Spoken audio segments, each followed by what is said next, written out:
All right, welcome, ladies and gentlemen. It's been a long time since I've done a live or even host a guest, but we have a beautiful young lady checking in from Portugal today. We've seen each other on the internet through connections over the last couple months, and so we was like, you know what? Let's go ahead and figure out how can we speak together about escaping the cosmic script. I have Louisa in the background, and she's coming in from Feel Good Astrology. She's actually getting ready to this might be her last live. So if you're checking this or if you're watching this on replay, I do want to say thank you for coming up on replay. You're catching a very special guest. She's actually getting ready to disappear and go ghost until about February. So with that said, it's a good time to check her channel because by the time she comes back in February, I'm pretty sure she's going to be bright and shining like a star. So without further ado, I'm going to go ahead and bring her up front and have you say thank you for being here. Well, I'm going to say thank you for being here and also have you hit the likes and the thumbs up button, whether you're watching this on Louisa's channel because we're dual streaming right now, or you're watching this on my channel. Hit the thumbs up, hit the likes button. Like I said, I'm going to go ahead now and bring her up front and we're going to say hello.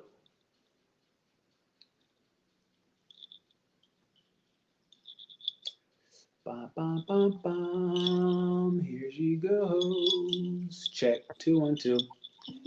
Hey, what's going on? Hello. Tell us something. How you feeling? I'm feeling great. Thank you for having me on. What a lovely introduction you've given me. I love it. Absolutely. Absolutely. It was a must. It was a Oh, must. So, you're checking in from Portugal. yep. How's the weather right now? It's a bit cooler because it's coming up to Christmas, but I was on the beach eating some lunch with some beautiful ladies today, and it was sunny.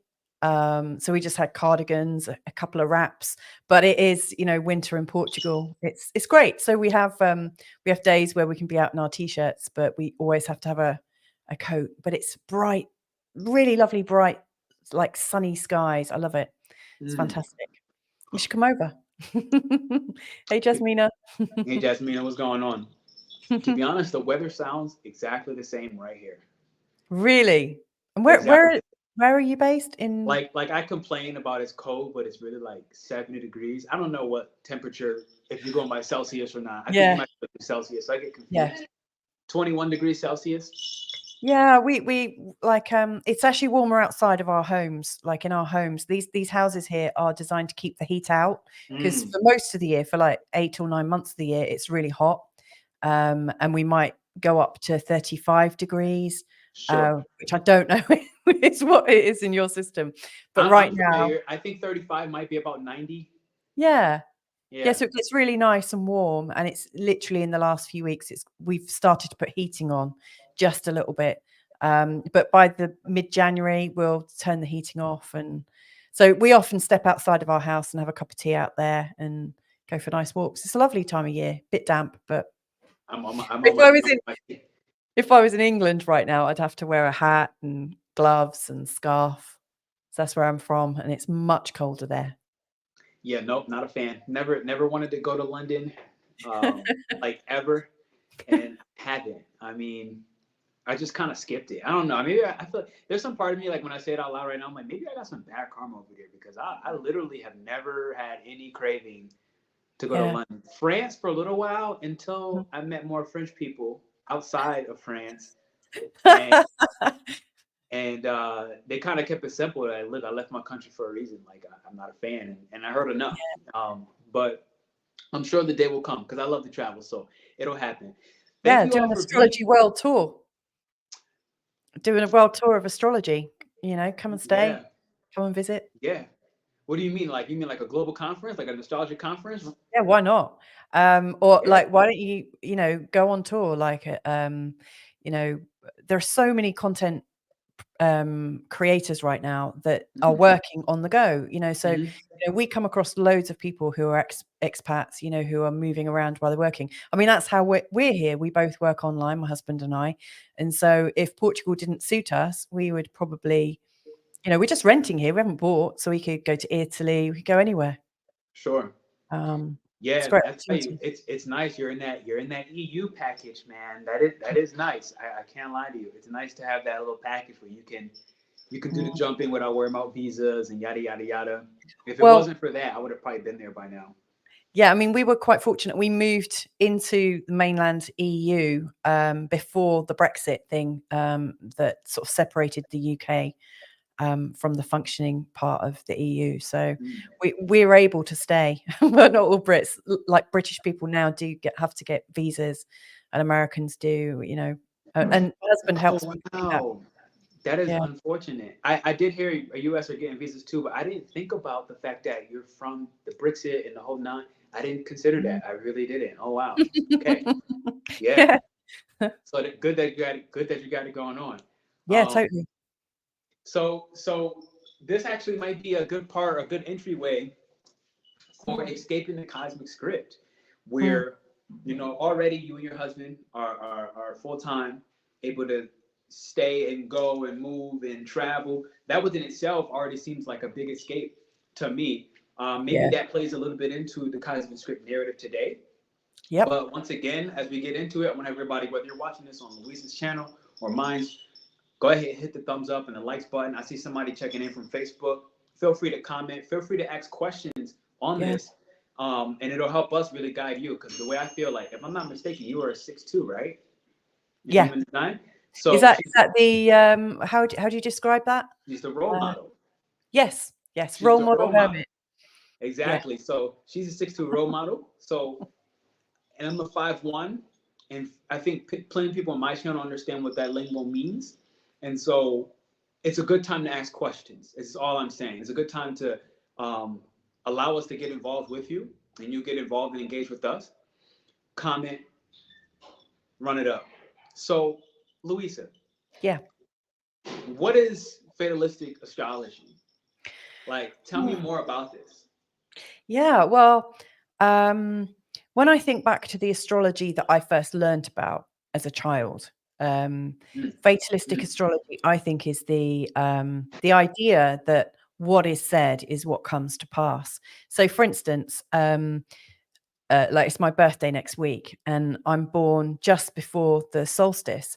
Mm-hmm. Um, and when I first heard that astrology existed, it was because my mum said, "Oh, you've got two signs. You're born right on the cusp between two signs." And there was this idea that there really is this definite Sagittarius, there really is this definite Capricorn, and if you're born here, you are going to be like this. Like when I was growing up in the late 70s and through the 80s, there was this idea that the horoscopes that you read really were going to come true. And like as I was a teenager and started reading books and whatnot, I was reading about moon in Pisces because that's what I had. I mean, that's what we first do, isn't it? We check out where everything is in our own charts. And I remember having this book, and it basically said that people with moon in Pisces have a terrible life. They're maligned. A bit like, people talking about planets being in their detriment or fall. There may be some truth in that, but I think you've got to be really careful how you use astrology. And so when I first started to learn about it, I was learning like, this is a fact. This is a fact. This is how it is. And when Mercury is retrograde, it is going to be terrible. And, actually, I think, all tools can be used in that way.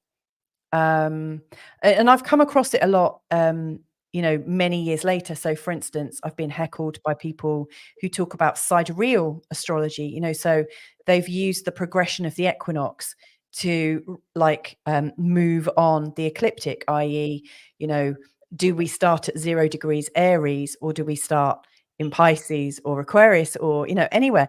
Like people are very fixed on the starting points of things. And I think I mean, this is just my own opinion, and I'm going to own it. I think there's a real danger in saying this is the way it is. Like when people are talking, like for instance, I'll draw up a chart for the new moon from my perspective in a European time zone. Other astrologers might set up a chart from a Canadian or a North American or a South American or Australian time zone, which is correct. From all of our points of view, it looks like we've got the correct time. And what I've come to learn about astrology is that essentially it's one of many tools. It's not the only tool I use, although my channel is called Feel Good Astrology. Really, I'm a channel that uses astrology and coaching to, I don't know, use myth, create a story, create an understanding, explore consciousness in a different way. I see it as a language. And of course, language can be interpreted in lots of many different ways. But I think there's a real danger to the fatalistic idea that, only, this thing means this. Like, there's so many people that say Vedic astrology. If you want perfect astrology, you have to go Vedic. There's some people that say human design is where it ends. And and it might be because I'm a Sagittarius with moon in Pisces, with Scorpio ascendant, that I think, well, yeah, that's your story, mate. But mine's a bit different. And I think we can play, we should use the stories that resonate with us the most, because if we find a story that resonates with us, it's going to engage us and invite us to take change. I don't see the point in using astrology as a stick to beat yourself with. And I come across a lot of that. I've done a lot of videos on like Pluto through the houses, Uranus through the houses, Chiron through the houses, and bless people. They write in the comments, this would be okay if only I didn't have Pluto in a conjunction with Chiron. And, oh, mine's in the 8th house. Does this mean I'm doomed? And, so people's first entrance into astrology has this idea that because of where one thing is placed, that there's going to be a catastrophe. And that may or may not be true. I think everything can be, it's like a coin, it has two sides. Every aspect, you can see the negative in it and you can see the positive, in the same way as, I love the difficult planets. I love Pluto and Chiron and Saturn. They are difficult, but they actually give us what we need so that we can actually go beyond our patterns and go beyond, we can push ourselves, we can move further, I think. And so many people revere Jupiter as, being like this magnificent planet. And I also see that Jupiter can make us, if we get into a real Jupiter state and just think, oh yeah, I've got a really great Jupiter, I don't need to do anything, it can make us like lazy and arrogant. And, I think everything needs to be put into context. And so I'd like to consider that I use astrology in a way to create possibility. And in fact, I don't really see the point in using it in any other way. But I'm open to, having a discussion about it. What are your thoughts? Does that resonate with you? How do you use astrology? So the first thing that I heard, like calmly, but it was also very potent, was Neptune and Pisces. That's oh, wow. Yeah. Like when you were speaking, what I heard was Neptune and Pisces, where, for at least from what I'm hearing, and help me understand if I heard this properly, what I heard was a lot of people in the comments are speaking victim consciousness. Yeah. They're trying to find a reason and a thing to blame for their circumstances so they don't need to actually experience everything. Because when I say everything, I don't have really much of a good bad compass. I don't have a compass that operates on black or white or good and bad or any dualistic standpoint, which I feel like Sagittarius and Pisces are here to help us basically transcend the whole dualistic mindset as well as perspective, because it's incomplete. And I'm just saying that as a statement myself, like as a personal opinion, any dualistic thought pattern is incomplete. But I find that I can respect that it's important. Yeah. For timelines where human consciousness, the way we're built, like we can't expect that. The mission isn't to just be 1,000% conscious. Like this doesn't even sound. It's not even a thing. Like you can't. There's no percentage to consciousness. How much you are aware of different states and modalities and perspectives of how consciousness can actually form into a physical reality, that's a completely different story. But what I'm hearing is Neptune and Pisces, where how long was that? 14 years? I think Neptune's a 14-year transit. I don't know, actually. It's a long time. It's been there for ages. I mean, Neptune is shifting into the sign of Aries in 2025. Yeah. Yeah, I do believe Neptune is every 14 years. So Yeah. think about where astrology has gone in the last 14 years. Mm. Think about the expansion, Yeah. right? 2020, it was almost like overnight everybody was an astrologer, even if they were closet astrologer, right? Like, you know what Yeah. I'm saying? Even if they Yeah. were Yeah. like Yeah. closet freaks. And there's Yes. still a lot that are like in the closet about they love this hobby and they're kind of like anticipating and waiting and watching to see, is this acceptable? Yeah. Right? Will I be ridiculed for liking this and for engaging in this practice and Mm. for engaging in this language? And you and I agree on the fact that it's a language, and Yeah. language can be interpreted in so many ways. So Definitely. from everything I heard so far, the biggest, like, if I was to put it into one bucket, it felt like Neptune and Pisces, where it's like, hey, look, Neptune is here to dissolve these boundaries and barriers that we have, which are Mm. always perceived. They don't Yes. actually exist. They're always perceived. Yeah. You know, and so that's how I see it in a moment where, okay, the light is going to come back Mm. in Neptune and Aries, where we're going to essentially, again, Aries, we're going to need to step up and say, Mm. look, this is no one's fault but my own. Like, this boundary, this barrier is my own primal fear. Yeah. Right? Like, it's just, it's simple. It's not much more complicated than that. Like, it's a fear for me to go ahead and go after what I want, which I feel a North Node in Aries is really helping and supporting us with. But Mm-hmm. we almost have to, like, as a collective, speak out loud and cry to realize how ridiculous it is.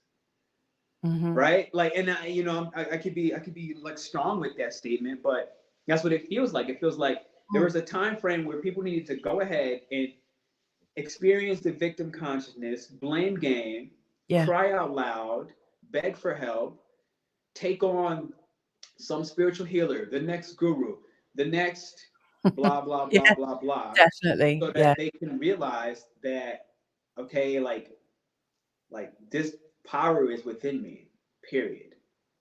Like, but there are some individual efforts that need to happen, Mm-hmm. right? In And order for, so go ahead. well, I mean, what I'm hearing is like, well, I mean, I really loved your last statement. You know, there are some individual things that need to happen, and I see those happening because of, you know, when we get challenged by outer planets, in particular, you know, these really long, slow transits, they're really transforming, and they can kick our butt quite a bit, and they get us into a place of discomfort. And they get us moving. They are encouraging us to stand up, even like if we've collapsed, we've fallen over, we're in the mud. We, you know, it's like we're drowning, but they're kind of like, "Come on, get up, get up, get up."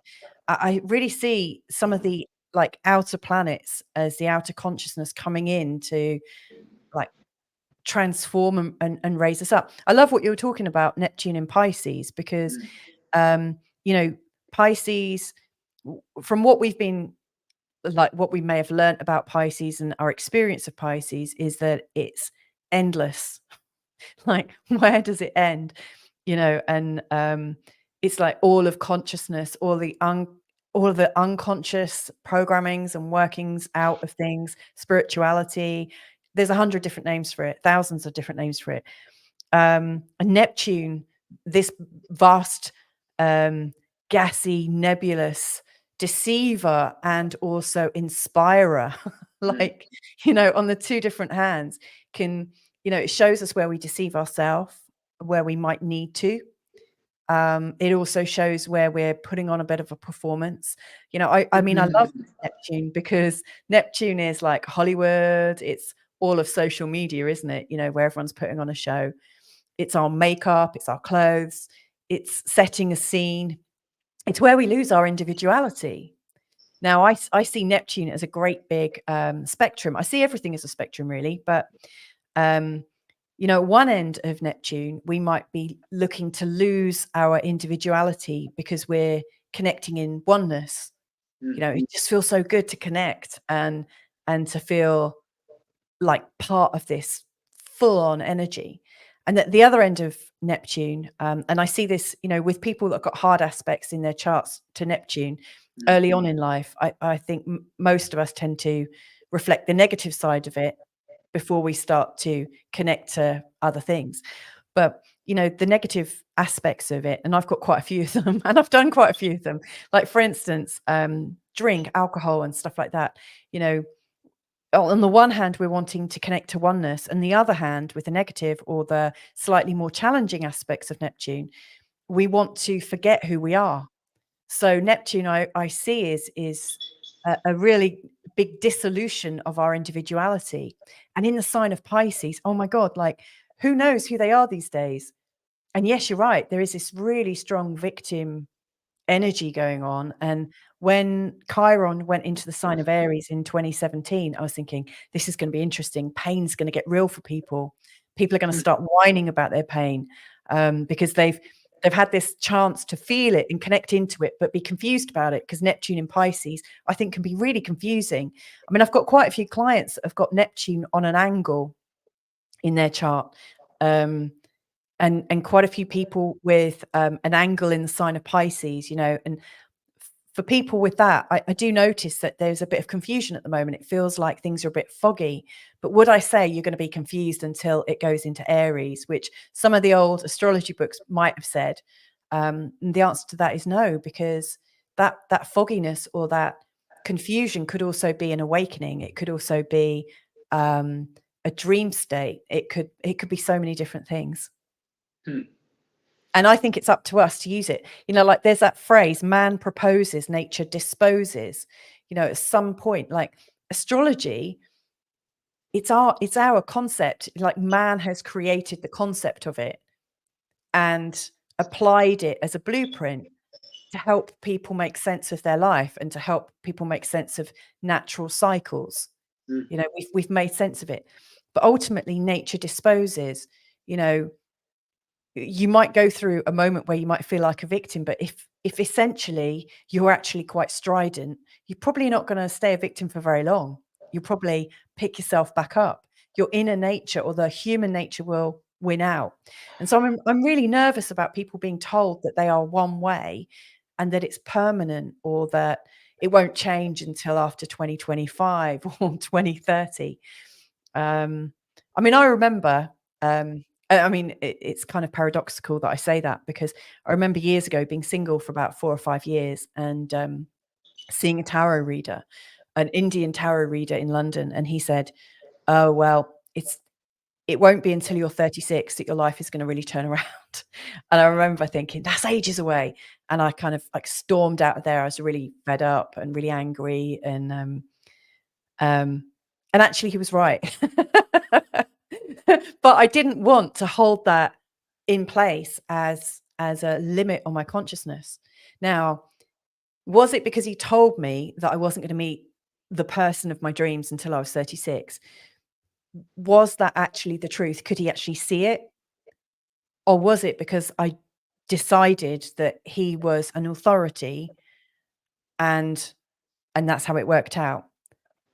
We'll never know, and none of us can know. So I think, you know, if we are in a position of coaching or helping or being guides to people, I think we need to be quite responsible.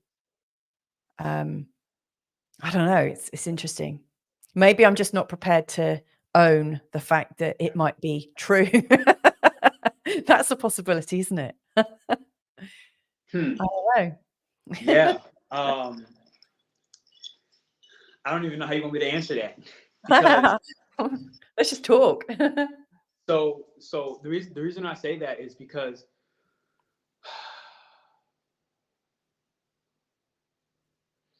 I found that it's important to be mindful Yeah. of what I say, when I say it, how I say it, where I say it. One being, this is the internet, right? Like the mindful step of you see my name. The name is the name. Shamans do what they do. And when we speak, most times it's not Pernell Bobby per se. Right? Yeah. And like when you think of shamans, the thing is like they're channeling many timelines and realities, and the attachment to who is on the other side of the channel. Let's say if I'm speaking to Cindy and I have these 5 guys speaking. First off, those 5 guys really sound like one voice. Yeah. I don't know who they are. It doesn't matter. And then many times, trying to chase what the source is of that intuition is counterproductive. Yeah. Right? And so when you spoke about like the dissolution with Neptune and Pisces, for example, it made me really feel like, okay, like when you had said like, boom, people don't really know who they are right now. And I felt when you first said it, I was like, that seems like it's the most important step. Yeah. It felt like it was the most important step, because if we feel we know who we are, I'm strong in this. Even if I go through, let's say human design, and like there's a G center where it's like your identity, you're pretty solid in knowing who you are. Mine's is filled in. So it's like, he's pretty sure of himself. Like he knows who he is. That's what it would say, at least in the program.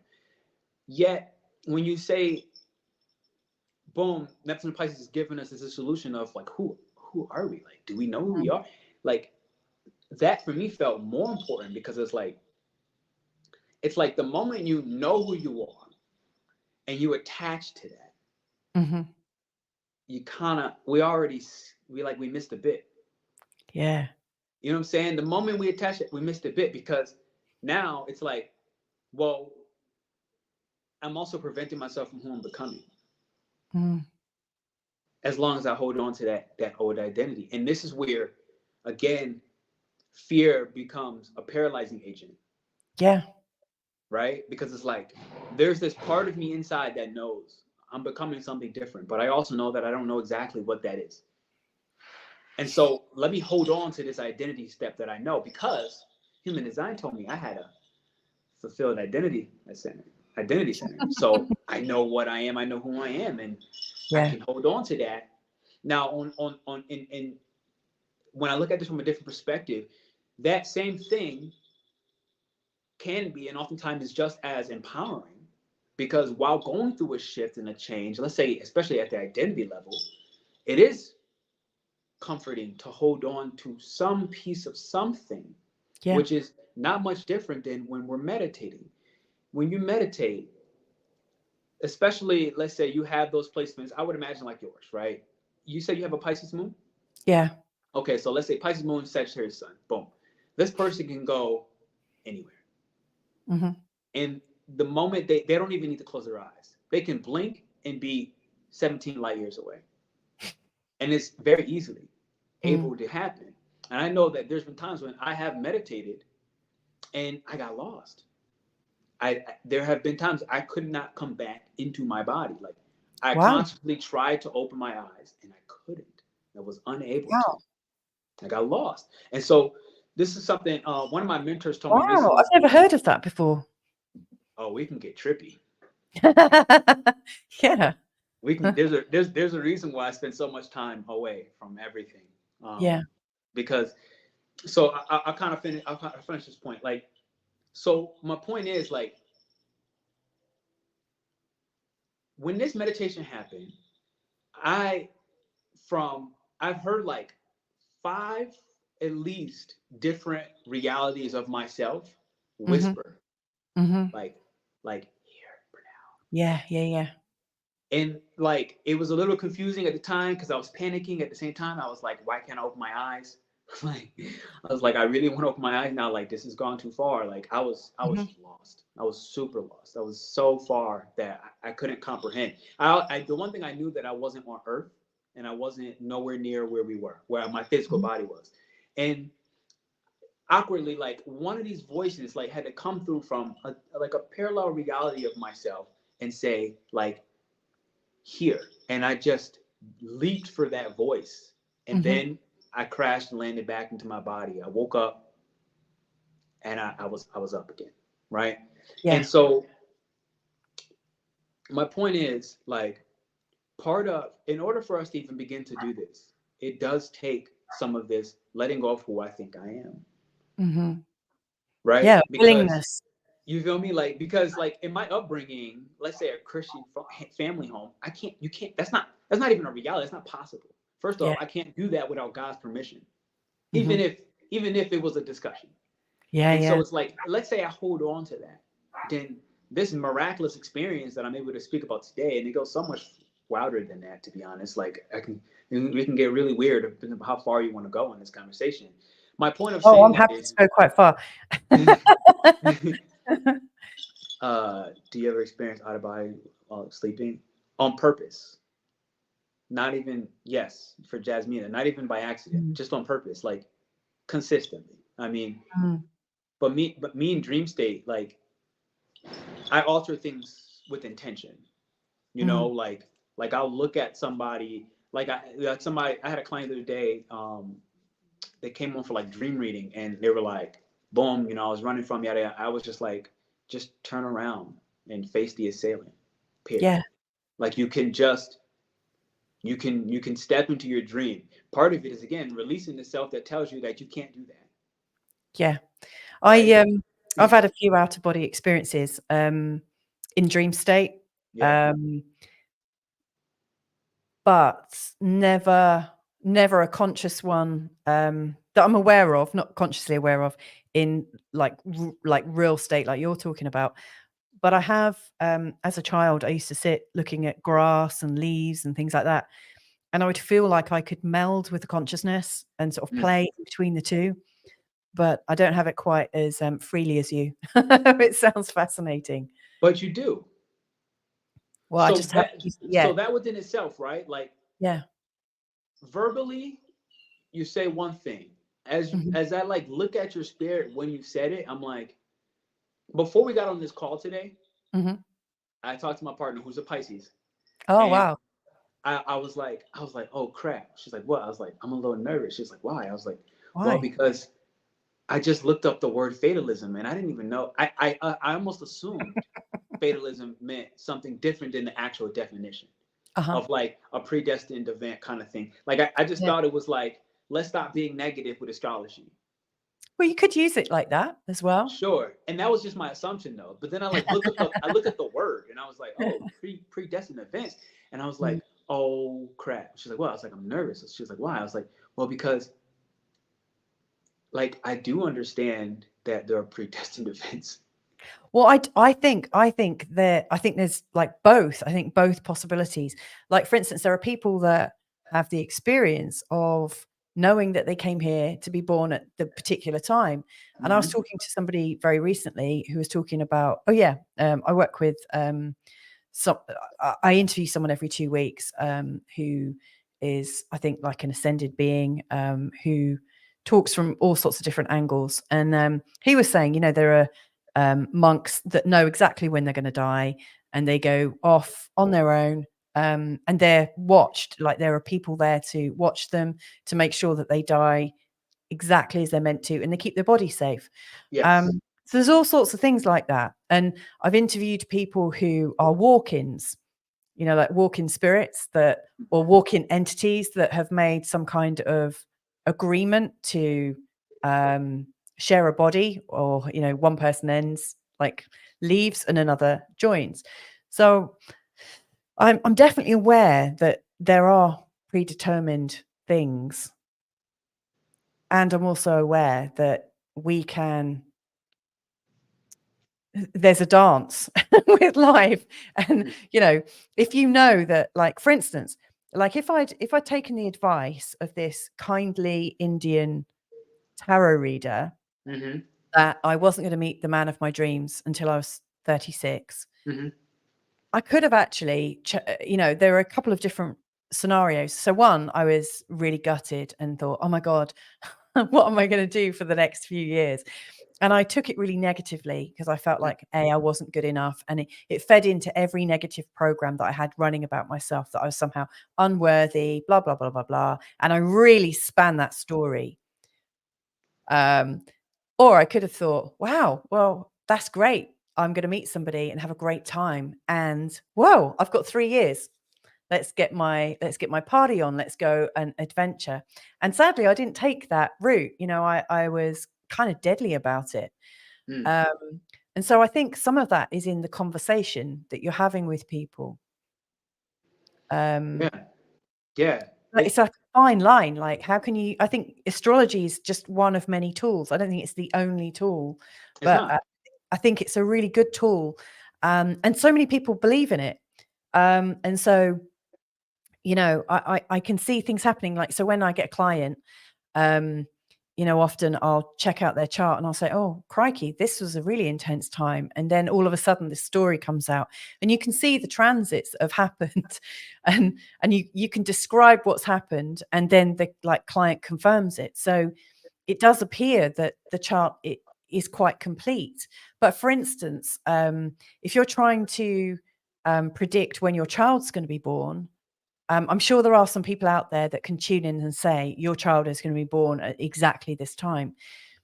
But every time I've tried to do it with my own, and I've spoken to a few astrologers about it, and they said, look, in hindsight, when you look at that chart, you'll understand why that child has come at that particular time, and it will fit in with the parent's chart. But you can't predict it. And when I look at the death charts of people, you can't always predict the death, but you can see the death arriving in the charts of the people that are related to them, that are reacting to somebody that's just passed away. What, out of curiosity, do you mind sharing what charts are you looking at? Like what form, what modality for the death or the child? Yeah, well, I mean, it's an interesting question. A lot of it depends on the conversation I have with somebody. So usually my go-to place of like any kind of chart would be to draw a natal chart based on the time, place, and date of the birth or the death or the start of the business. But you could look, you know, before birth. You know, you can look as many months ahead as you want. You know. I'll often do question charts, like horary or orrery, according to how you want to pronounce it. Sure. I look at lunar returns, solar returns, relocation charts. I also, one thing that I really love, and this gets a bit of a bad rep sometimes, but I love using named asteroids, because there are over like 10,000 named. I think there's more like 20,000 now. And there's just so many asteroids. And I was following a guy about 5 or 6 years ago who used to write about named asteroids. And he was following the charts of famous people when they died.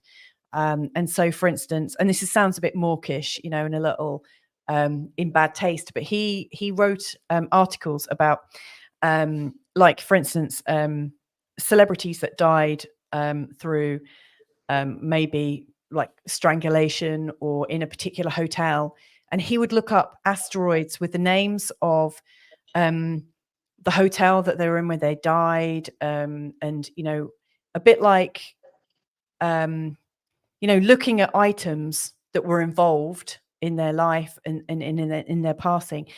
And when you put the asteroids into the chart, it opens the chart up in a whole new way. If you think you look at a chart with, you know, your planets and maybe a couple of key asteroids, the difference between doing that and adding in some asteroids maybe about love, or asteroids about talent, or asteroids about your career, or asteroids about different things, and all of a sudden things really open up in quite a magical way. I had a client that came to me years ago who went to Sedona, and she had asked me, she went to a place called, I think, Eseti. I mean, I don't know. I think it's some kind of research institute. And she asked me to look at asteroids for Eseti. And, you know, when I'm using asteroids, I sometimes use rhyming asteroids. Hi, Makeup Therapy. How you doing? So, for instance, I was looking for an asteroid that had the sound of Eseti or Eti, and that had something to do with her trip. And I found an asteroid and I put it in the reading, and I carried on doing the reading with her. And she came back and she then said, well, while I was there, I had this really, really strange experience. And I was on this sort of mystical journey. And while I was on this mystical journey, I got given clues by different people. There were all sorts of different characters on this kind of spirit quest that she was on. And she was taken on a bit of a journey into researching Bigfoot. And she didn't tell me this for quite some time. She was telling me about all the different meetups that she had. And so she said, look, I know you've told me about Aseti, but I want you to now give me some information about Bigfoot. And I was looking through this list of all different available asteroids and this, that, and the other, and I couldn't see anything related to Bigfoot. But then I thought the asteroid I'd originally used for her to describe the center that she'd gone to, I'd used asteroid Yeti, which rhymed with Aseti. And of course, Yeti is another word for Bigfoot. And so, like, weirdly, asteroids show up at just the right time. It's like bizarre. I think any astrologer that uses asteroids regularly to describe situations that their clients are experiencing, and they put them in, it's almost like pulling an extra tarot card when you're like shuffling the deck, you know, like an extra one just to get some extra clarification. When you put in a named asteroid, it opens the chart up. It takes it from what I think of as a 3D chart. It takes it 5-dimensional, 10-dimensional, whatever. It really makes it, it makes the possibilities endless. Weirdly, at the weekend, my husband sent me a little message, and he was away for a couple of nights. And he, in the message, he put #Lovejoy. And he didn't know that there's an asteroid, Lovejoy, and it's one of my favorite asteroids. And so I said, oh my God, that's an asteroid. It's my favorite. And so I checked out where it was in his chart. And on the day that he sent me that message, asteroid Lovejoy had returned to where it was at the time, place, and date of his birth. These kinds of freaky patterns show up with asteroids. And so, like, the more I delve into astrology, the more I think, oh my goodness, it is all coded. You know, everything is there for us to discover if we use the visioning, if we use the words, the numbers, and all sorts of different patterns. And from that, you could say, yes, it's all predetermined. But I think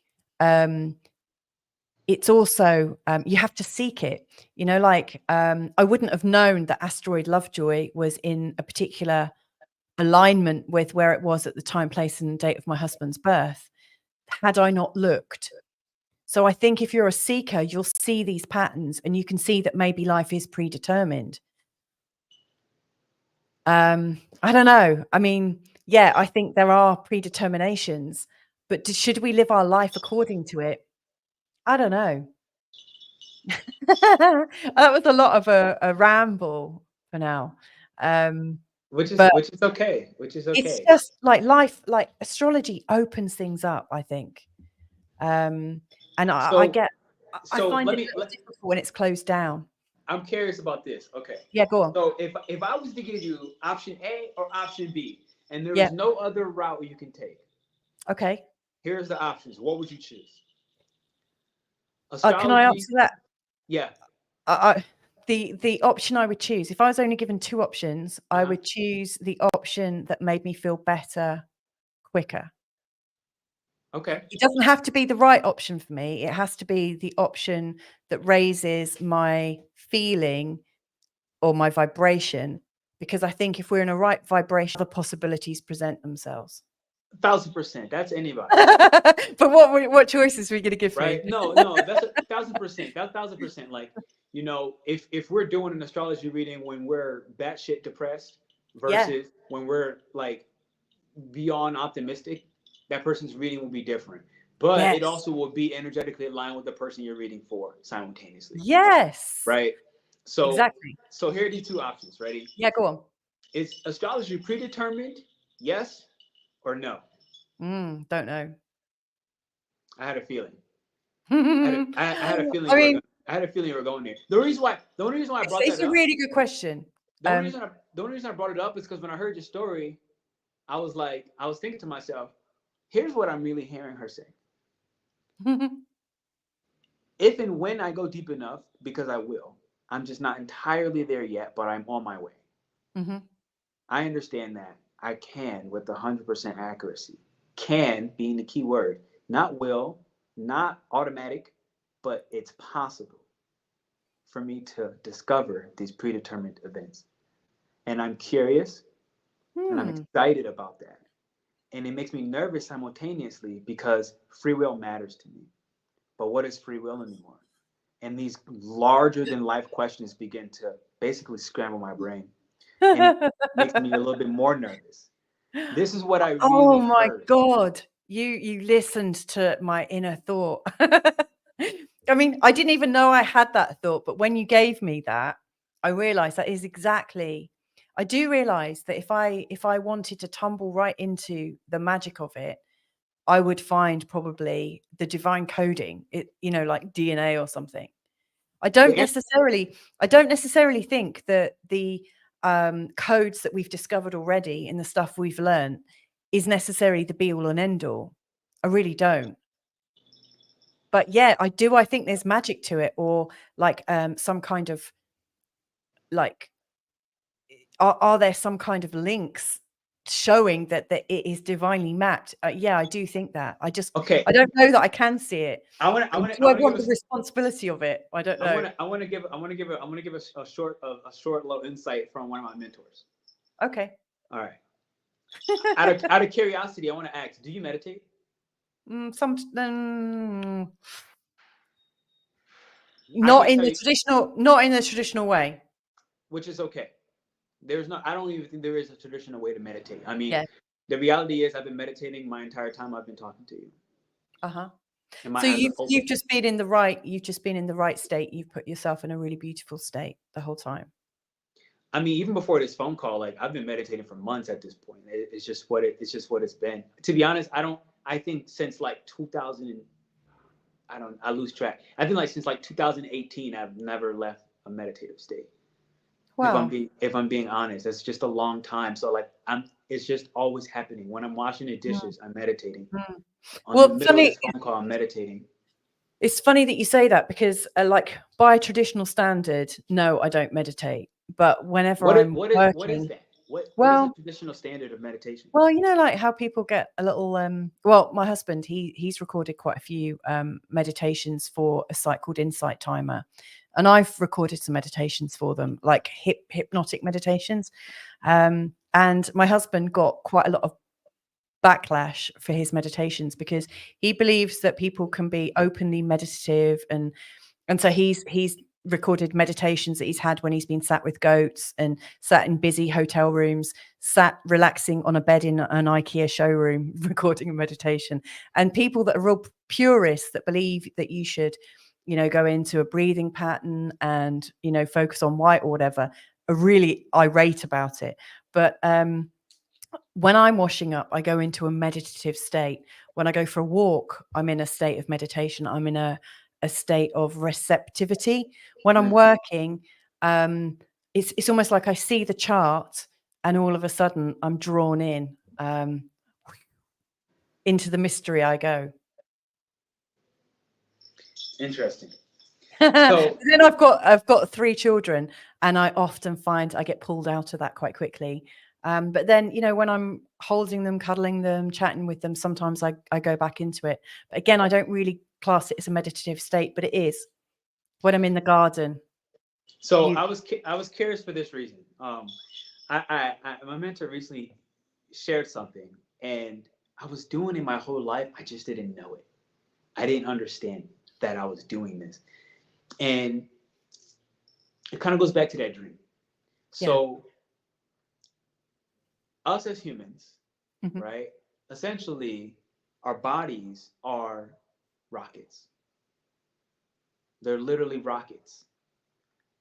They are rockets. I'm gonna just like make that. I'm making this as a statement. They're rockets, right? Now, a rocket can't go into outer space without the proper fuel. Yeah. So us as humans, we are able to use this rocket to go to any planet. And I'm not talking about the ones in our solar system. Yeah.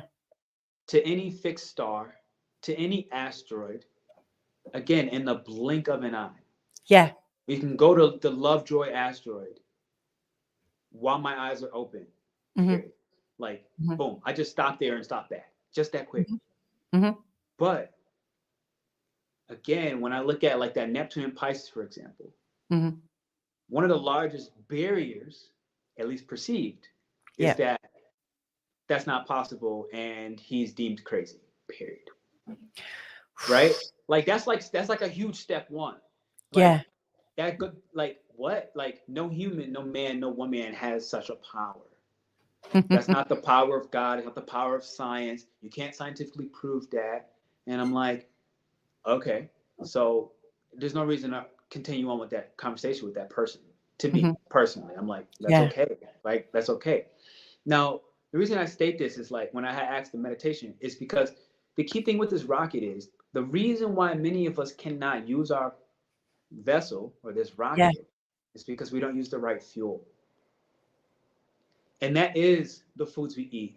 It is whether you have the water in your body is poisoned and you probably don't know it, or it's inflamed through your blood system and you likely don't know it. Like people are walking around with inflamed kidneys right now and they have no idea, right?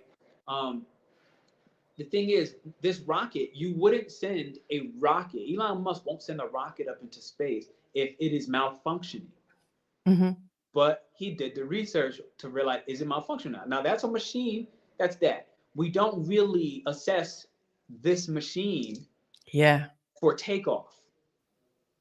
And so during times like when I got lost, for example, in my meditation, my rocket wasn't properly fueled. And I do know that. Like if I look back in hindsight, I realized like, yup, the lifestyle I was living at that particular stage, it wasn't fueled. I didn't ground the body. I didn't do all the things that I know to do. I just didn't do it. I didn't even know I was going that far. I had no intention to go that far. I was trying to just meditate, if I'm being honest. But I didn't secure the rocket. So it'd be like sending this rocket up into space unprepared. What's going to happen? It will combust. Period. As soon as it hits enough atmospheric pressure, it will combust.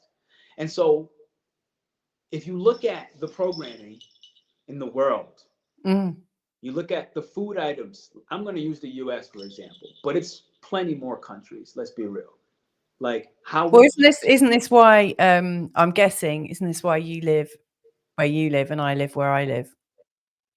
Yeah, like this rocket of mine doesn't survive if I don't eat fresh fruits, period.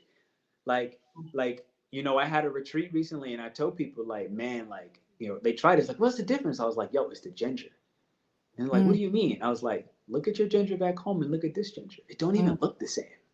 Like it's not ginger. It's like you can tell how modified it is. It feels like plastic. But before I left the country and discovered what real ginger looks and feels like with my hands, I didn't know that it was fake. Period. I didn't know bananas had seeds. I didn't know, you know, blah, blah, blah, blah, blah. So point being, now you understand like who are the few superpowers that run the media. And there's only really a collective hand. You can count on one hand how many people really. So you got billions of people, but we're being informed by less than what this hand can show. You feel me? So point being, everything I'm saying right now is very much common. Wow, this thing is just having a ball today, huh? Like, I don't even know how this is doing this. It's like, it's just having a ball. I have no idea what's going on, but whatever. So I'm loving this conversation. Right? So if you look at it, like all of us, the wide scale, collectively speaking, minus the people who don't even have internet. Like sometimes we forget that like 50% of the world is not connected online. Like more than that. Yeah, and I bet many of them will be quite happy and quite content. They are, and I've met them. I've met them, and you know the irony of most of these people, they have the same name. So we spoke about our names, right? We spoke about our identity. Our identity is a huge part of our name. Yeah. Our name is a huge part of our identity. Most of these people, like literally when I was living in Bali, like the firstborn, the secondborn, and the thirdborn. There's four names. Yeah. Yeah, it's like why. And then if there's 5 or 6 or 7 of them, just repeats. Yeah, I dated a guy called Wayan. You see what I'm saying? So again, that within itself, it connects them to an identity for starters, because that's part of their culture. Everybody is every fourth person is Yan, every third person is Wang, every third person is Wayang, whatever, Yeah. right? So Bagus is that number one. connects them, but it also separates them from being somebody so special that the ego inflates to a point where they think personal will Yeah. is so important. You know what I mean? Like so, or free will, personal will, or whatever. It's like, and that's where it kind of like allows them. In one way, it can trap them. In another way, it also connects them to deeper truths. And this is why the whole sense of duality really, it doesn't exist. Like, it is only for the human mind to better comprehend some mystical variables that are just always active and present. They're never not active. Whether we are conscious of it or not, whether we choose to progress in that consciousness or not, whether we allow this rocket of ours to actually be fueled properly through sleep, which is more important than food. Yeah. Sleep. And this is why things like fasting is so incredible. I love fasting. You feel me? Because what happens when you're taking care of the rocket, right? There's less fog in the mind. Then you realize, wait, when did I get this much of a foggy mind? And it's like until you do these taking care of the rocket activities, whatever that is, water, whatever it is, you don't even realize, oh my God, how deep have I been under this haze? Yeah. And how long? I interviewed somebody who's a breatharian, and she'd been a breatharian for about 12 years. Awesome. And oh my goodness, I mean, she doesn't really need to sleep. No. So she can write a book, she can knit a jumper, she can do all sorts of things that other humans can't. And her skin is perfect. It's just like so beautiful. It's no sun damage whatsoever because the way her body functions is so different. This is kind of what I meant when I said like since about 2017, 2018, because that was around the time that I started studying with monks and began to breathe. That was around the same time. And so when they taught me some basic, simple things behind meditation, I've never really left a meditative state. Like there are times when I need to more consciously do it and have seasons. And I had to start also realizing like when those seasons when I'll go, oh man, like when I have that energy and I'm like, yeah, that's exactly the time I need to do it. But that breatharian that you met had to be magical because again, the breath is like part of the rocket fuel. It's one of the largest pieces. If anything, it is the thing that's miraculous about breath, especially when you find your personal cadence. Like I find that for each human, like there is a cadence. You can find a personal cadence of how do I maintain this breath while still being in a conversation and actually speaking out loud. Right? And like when we find that cadence, you don't really leave that meditative state. Yeah. And if you look at people, you know when they leave their body while still looking at you in the middle of a conversation. You know very clearly when they're blank in the eye. You see it. A lot of times that person is just there. They might think the conversation is boring. They might not be interested, whatever it is, or they might just be. Don't say that because I'm going to be really conscious now if I blink. Stop it. Why not? I'm telling you, like, here's the thing. I know what you're saying is great. It happened. This is the key, right? It happens no matter what. Yeah. Right. And so this is where I remember when we had our first conversation. I noticed it. I think it's a classic Sagittarius thing because Sag and Pisces, they both can dip out of reality faster than anybody understands they left and came back. Like this is a natural thing for Pisces and Sagittarius energies. They can leave their body, go somewhere magical, don't even know that they went there themselves, consciously speaking, and then come back, and then the person across them have no idea. But the person across them that has no idea is also in that same conscious state because somebody that's not like I do see when you leave and come back. I'd be watching, like, not even like in a creepy way, but like sometimes like I'd be like even if I watch you on a line, like I don't even want to. I'm not trying to give away your secrets. I'll leave this. I'll leave this. I'm shutting up. I'm not aware of like having these like sort of escape secrets, but I'd be interested to see, like to hear your thoughts actually. Yeah. So it's not hard for Sag and Pisces. These signs are easy. Aries is also very easy. Libra is probably the easiest. Think about it. Libra is 12th house Mercury, 12th house to Mercury. They're one of the easiest people that can go ahead and just, and they're one of the most masterful at, you don't even know most times when they're gone. But that's that Mercury in the 12th house. So when they're doing their recreations and stuff like this, they can be in a complete dream world, and they often are. Mm. It's one of the reasons why they try to stay fair and balanced when they come back, because as long as you stay in this neutral, you don't pick left or you don't pick right, you're not polarized, you're easier to just disappear. It's easier for you to disappear, and no one takes notice.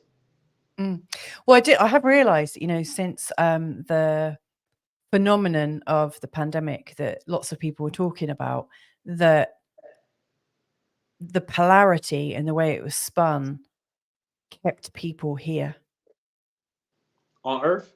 Yeah, like kept people. I mean, I want to clarify something. I don't know necessarily about, you know, when you were talking about going to Asteroid Lovejoy and you can do it just like that.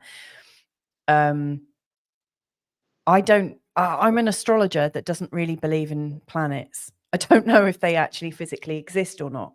But one thing I do know or feel intuitively is that I can channel the energy of the planets. So, like you can go to Lovejoy, I can connect to Lovejoy. I don't know that I can physically go there, but my heart goes there. Or, you know, when I look at a chart, I see it, like it opens up to me and I feel the energy of it. As if I've like dived inside it. And so when I talk about an energy, like when I talk about a planet, I often feel like I get a feeling about that planet. I get a feeling or a voice or a sensation about what it wants to communicate. But do I actually believe in planets and the nature of reality as it's been described to us? The answer to that is no. I've no real experience of it. The only experience I've got of it is of what I've been told about it at school and on telly and on YouTube.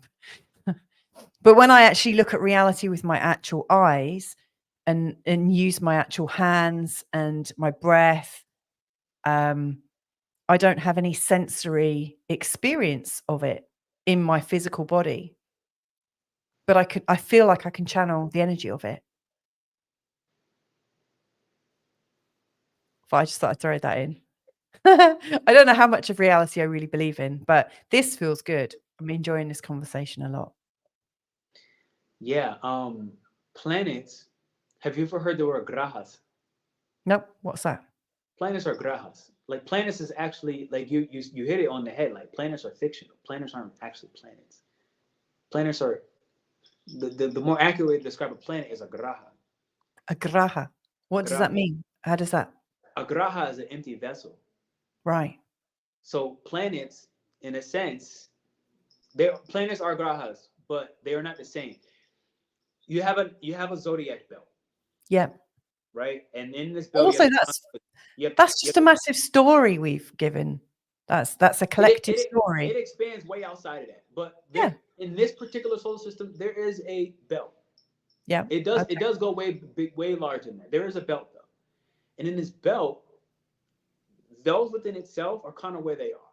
And if you remember, like, or see it from a telescope fashion, planets visit constellations. Constellations don't visit planets. Yeah. Right? Planets visit constellations. So when Jupiter visits the constellation of Kritika, which is a cluster of stars, specifically in a Taurus constellation. Okay. Right? This is when we're I have starting. no idea because I don't study like the actual stars currently. It's totally okay. It's totally okay. I'm only explaining from a conceptual standpoint. Yeah. But because I don't actually know where it is right now. I know Kritika is one of the Jupiter, one of the Taurus clusters, right, or nakshatras in Vedic nakshatras. And I know that it's closer to the end of Aries and the beginning of Taurus. So we're at about 5 degrees. So I'm guessing it's about Kritika.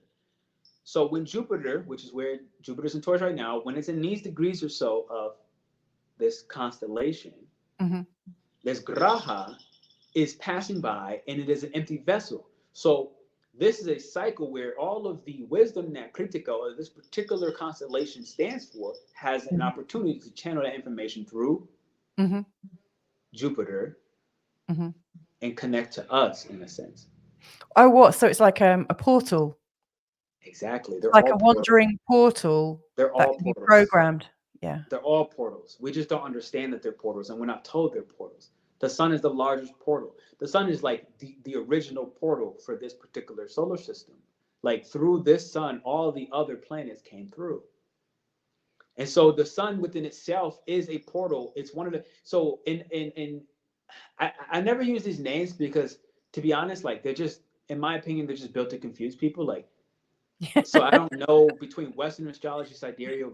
I don't even ever really say any of them. Like I don't come on and say, hey, look, I'm Pernell Bobby. I'm a blah, blah, blah type of astrologer. Like that's just dumb to me. Astrology is astrology. They're all one thing, but like religion, they've been split. Yeah. And one of the issues is it has been so many gaps throughout history that we don't have a streamline of information. And so it's just all jumbled. And that's a different story. I'm not going to go down that channel. Point being, they're all portals. So when we look at the sun, our sun signs are things that we're here to develop. If you notice, like I'm in Aries, but like I wasn't born a perfect Aries. You feel me? Like, look at that. That's hilarious, right? I wasn't born a perfect Aries. How do I get some of that? I have no idea how this is happening. Like I've never seen this before in my life. Like I've ran live streams. I've never seen it. This is a trippy transmission. That's weird. Right? So like I'm in Aries, but like when I'm younger, like I've always heard people say Aries were, and I'm like, this makes no sense. Like I never resonated with it. Like there was a 5-year life span of my life as a child when I may have fit the definitions that people mainstream speak about when they say Aries. Yeah. That's just that. But when I look at it, I'm like, and I got deeper and started understanding the many variations of an Aries of all the signs. And that's not worth this discussion right now. It's not today's discussion. I began to realize, oh snap, wait a minute. Here's why. And the why was our sun signs are what we're developing. Another way to look at it is the sun is a portal who is considered a malefic planet in some cultures, specifically because it is here to punish you.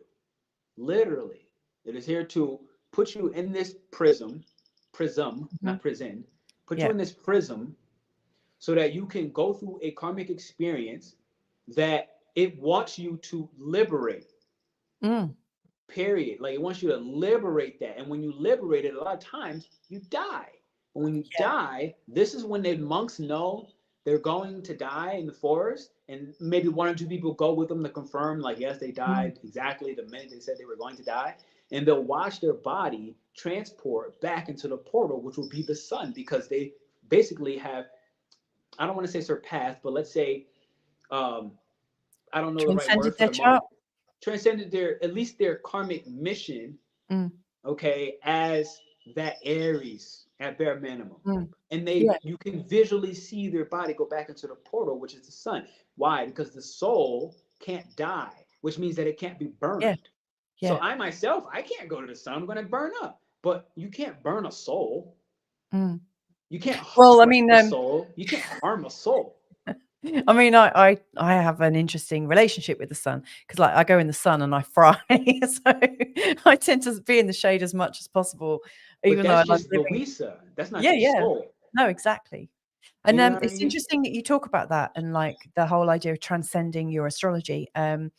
I've worked with quite a few people, I guess, who might be described as awakened beings, who haven't died. So they haven't transcended their bodies, but their concept of reality has altered and shifted irreconcilably. Like they cannot connect back to the person that they were. They are like a different person. And And so with many of these people, you know, I'll have their birth chart, but I'll also have the chart of when they became a different person. And so with many of them, I use their new chart as a description, as a blueprint for where they're going now. That person sounds trapped. Well, I'm not judging them. It's not a judgment. I'm just making a statement. Like, yeah, that person sounds trapped. Well, they've come into a different reality. They're still here in the reality. I don't see it as something that's necessarily going to happen to me in this lifetime. The only reason why I say that is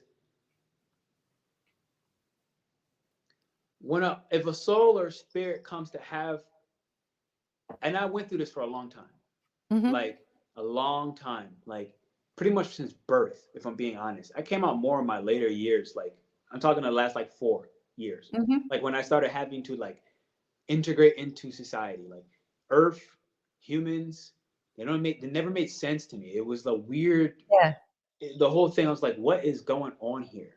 But while I was there, and I only understood, let's say, the spiritual side of existence, and I forsaked, in a sense, the human experiences and the pleasures that come with being a human, I pretty much was out of balance, point blank, period. Right? And so and I'm speaking of me myself when I say this, like, and the same happens, and what I find is more common is when a soul will attach to the human experience and only that, and they forsake and realize that this other side, let's say the soul or your spirit, they pretend it doesn't. And I say pretend because you can't not know. You can close your eyes. you can do your best to pretend. You can numb yourself in so many ways that you forget, but the day will come. Because the soul will outlast the human body. So the day will come. These are ultimately the people that die that says, I wish I lived the life that I knew I was supposed to. They lived a soulless existence. But that's a different story. I went the other way around. Right? And I was trapped. Because of what the part that I was failing to realize is that as long as I was, as a soul, looking at this existence as stupid, because that's exactly what I looked at it as. I was like, I understand what you mean now. Like, being a human is dumb. Like, this is the stupidest. Why would I do this? Like, I had so many like conversations with myself. Like, why would I come here and incarnate and do this? And it took me some time, whatever. But in the later years, like, I realized, like, okay, here's what I need to do to kind of like enjoy both. And I realized that until you're enjoying both, keyword enjoying, you're trapped. And like, that's where we start splitting. And this is where science and medical institutions, they love when you fall into this state, because now they own you and your pockets, right? Because now you're bipolar, you're schizophrenic, you split your personalities, you split now you have twin flames, right? So and that's just another way of the soul saying, look, here's a path back to yourself.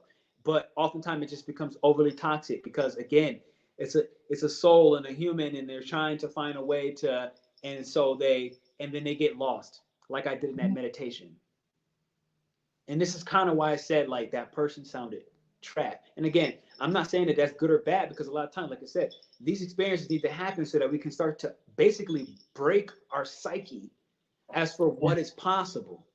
But wait a minute. So I had to go through this and be trapped in this way, but not know that was happening, and think I was totally two different people, to realize, wait, I was never a person at all, to realize, wait, I'm a soul, wait, I'm both, and then basically have a complete break in the psyche, right? Which is what a lot of us, again, back in this Neptune and Pisces, as a collective, and a collective, we are going through this. This is why, like, the person who's doped up on medicine, and they have dementia, and they have schizophrenia, and they have bipolar, and this and that, and all these, like, oh my God, poor me stories. It's very important, because this is a part of the breaking of the human psyche, to realize that the possibilities are beyond infinite. And not only are they beyond infinite, but the day comes where you realize once you get to the understanding that, oh snap, it's infinite, infinite. Mm-hmm. You Yeah. then at the same time, you become lackluster for a long time because now it's like, what's the point of existence? And Mm-hmm. so at that stage, if people get to that stage, they usually either go back to let's choose all pleasure in the human world, or they'll go, forget this human world, I'm above and beyond that. And that is already, again, without a balance in its own way. Yeah, I agree. Right? And it's just it becomes this mystery, which is not so much of a mystery. We just don't want to accept certain truths. And again, that word within itself is a disjustice. It's an injustice because you say the word truth and you already get people going, you know, he's polarizing or she's polarizing left or right. And it's like that within itself is a dualistic thought process to follow up. And it's just wrong. And me saying wrong is Yeah, already, again, polarizing the next. And I use exactly. wrong on purpose. I mean, it's impossible to. I said like I've just used the word impossible. So, I mean, using our language, how can we fully express the gifts of recognizing our ensoulment? Like, how can we fully express it using language? It's really difficult. I mean, I don't have any answers to any of this. Like you, I've struggled with the thought of, oh my God, am I here again? Oh, sucks. I don't want to be here. And then, you know, I went into a place of superiority. I'm not saying you did, but I've been I did. I just oh, did. okay. Yeah, Yeah. I went into a place of superiority thinking, oh, you know, I'm slightly above everyone because I can see the true nature of things. Right now, actually, all I want to do is just feel good as much as possible. So I try to organize my life in such a way that I feel like I'm unencumbered and that I try to live my life so that I can't, what's the word? Uncompromising. I try to live my life so I can't be compromised from what I feel is right and beautiful and a joyous way to live. So, and I know I compromise myself in so many different ways, but I try to live in such a way that I can't be compromised. And that's one of the reasons why we left the UK, because, you know, for us to be able to live in the UK, both my husband and I would have had to work full time, possibly with a third job as well. And our kids would have had to be in school full time for us to be able to do that. And that just didn't really appeal to us. And I understand that that works for so many people. But for us, you know, for me, knowing that my whole life was premised on a job or else everything else would fall apart, that felt compromising. You know, I've worked in, you know, I used to, in my younger years, I spent some time working for banks and insurance companies. And I felt like, you know, I'd compromised who I was. You know, earning money to pay my mortgage felt more important than doing something that felt really beautiful to me. Again, I'm not judging people that work in banks and insurance companies, and I had a really nice little learner at that time. But I don't know. I mean, how do you get the balance right between feeling like you're really enjoying your life and celebrating the fact you're here? You Just know, do it. and for a long time as well, I thought I want to leave this world a better place, for having been in it. And I'm becoming less and less um, bothered by that. It's not that I want to ruin it, but I don't want to think that the planet is a better place because of me being in it. I just think let's just focus on having a nice time and not put my value judgments on how life should be lived. So it becomes really difficult, you know, when people contact you and want advice. I don't know. Life's an interesting paradox, isn't it? Why? Um, well, I mean, you were talking about your G center. Now, I don't know much about human design, but I've got a good buddy who talks about it a lot. Mm. And she tells me I've got really open centers, and I think I've only got 2 that have, or maybe 1, I don't know, that's closed. And so it takes me sometimes quite a while to figure out how things work.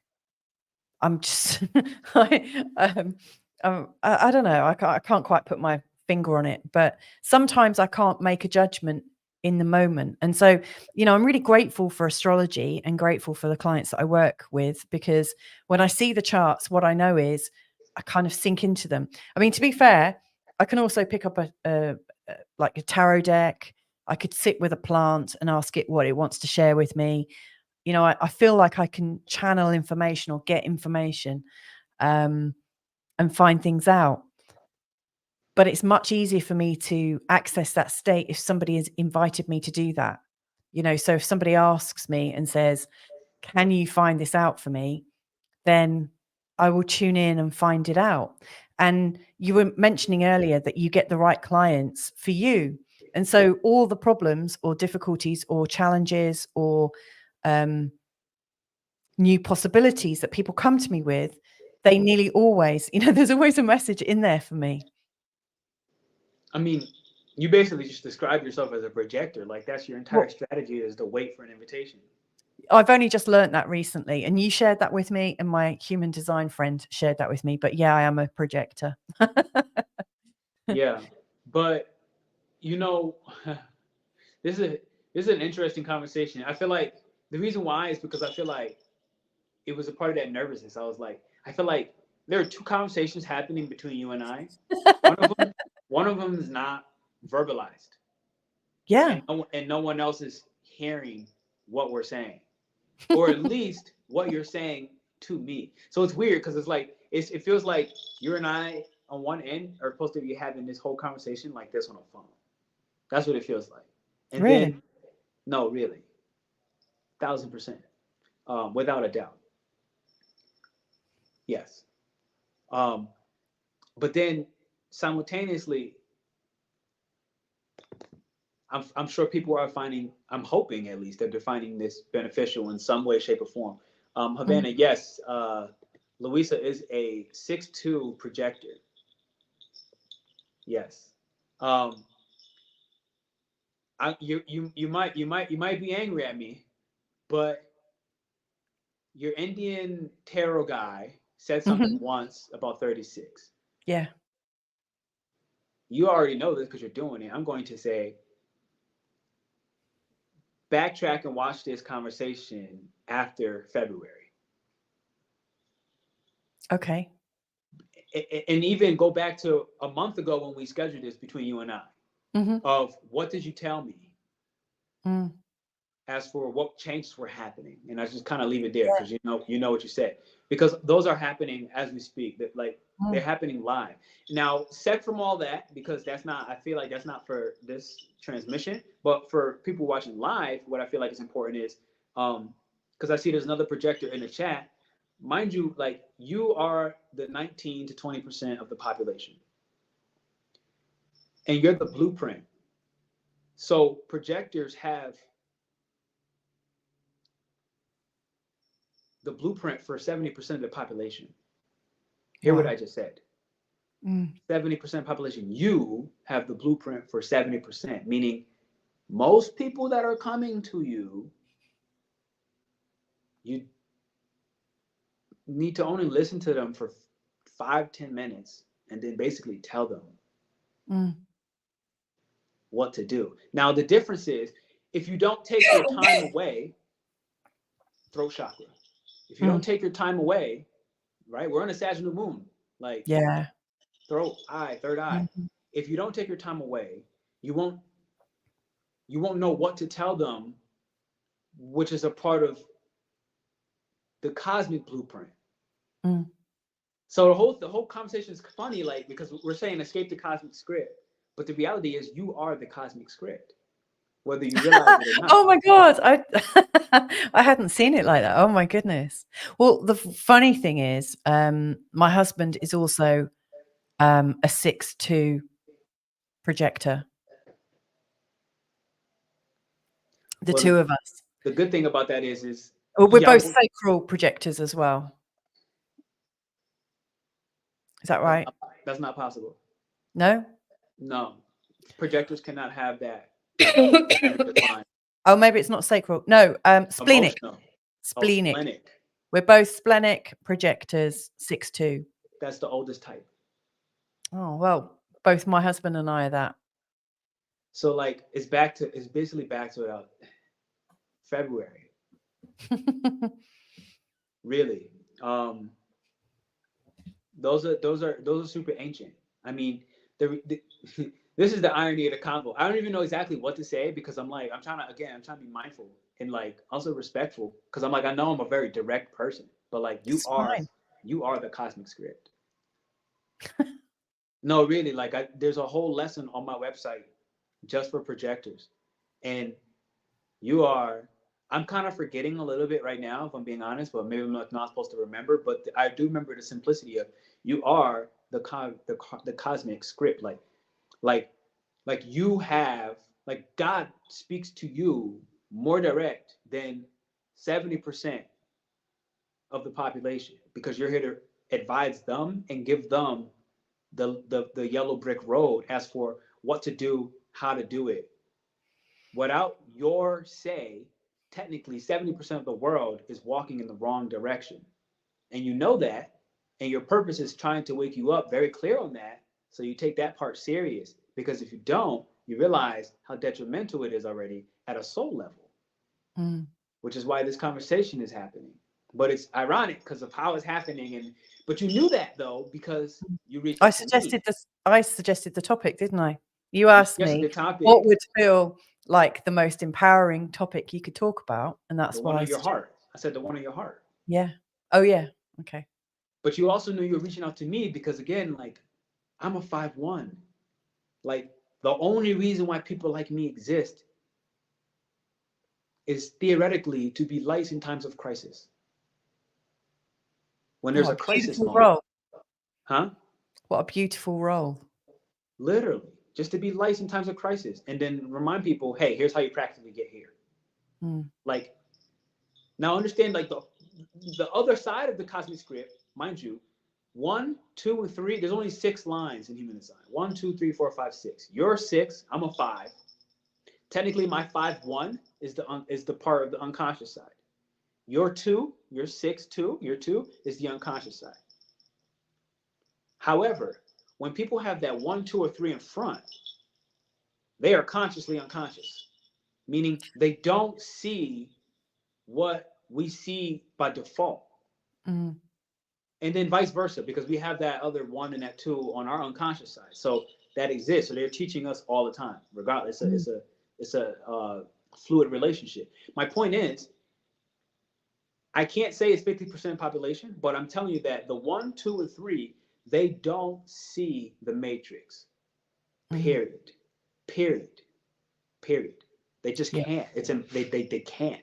No matter how much you try to explain to them by drilling it into their head, they won't get it. But you are the 6-2, so it's not for you to drill into the head. It's for you to isolate yourself long enough to get the clear message as for what is the path.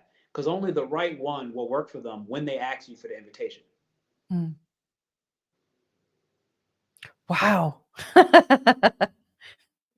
So the irony is the whole escape and cosmic script. The reality is you're the script.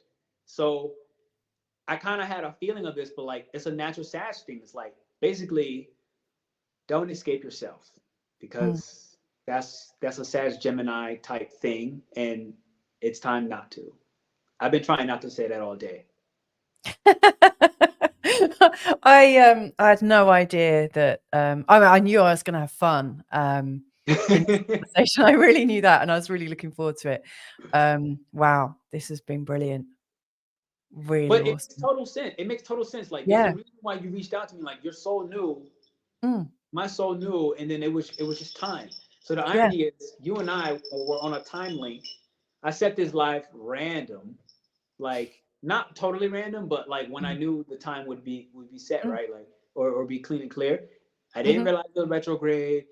You know, had the hour lapse, yada yada yada. Point being, that was in itself, that hour, like I just clearly got it. That hour, that was again the human part of you. That was Louisa saying, nope, not ready. You know what? Right before you're about to go on stage, like as an actor, Yeah. like in the theater, and then Yeah. like you have that last minute, like, oh God, everybody's gonna see me, because it's like your soul already knew. And the thing is, you're a Sag, which means you already see that.